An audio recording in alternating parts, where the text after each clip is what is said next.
Αυτή είναι η εκτέλεση με πολύ φάλτσο. Η κεφαλιά του Ξενοδόχοφ θα νικήσει τον αντίπαλο του πορτιέρο και από μία ακόμη οπτική γωνία. Κεφαλιά βαθμός, κεφαλιά αίτητο είναι αυτό από τον Γεννάντι Ξενοδόχοφ, που δικαιολογημένα πανηγυρίσει, κράτησε το 0 από τη μία πλευρά. Και εντωμεταξύ έχουμε νεύρα εκτός αγωνιστικού χώρου εδώ, μεταξύ των ανθρώπων των δύο πάγκων.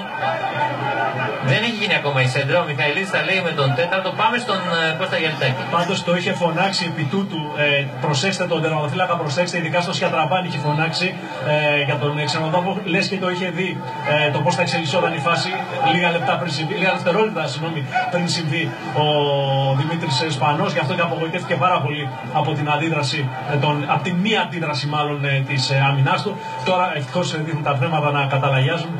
Είχαμε μερικές άσχημες εικόνες με τον Ράτς Κοντόσανης και ανθρώπους της Παναχαϊκής, οι οποίοι διαμαρτύρονται για το χρόνο. Θεωρούν ότι έχει περάσει περισσότερο από 5 λεπτό όταν μπήκε το γκολ της Λάρισας. Έγινε και η σέντρα, αλλά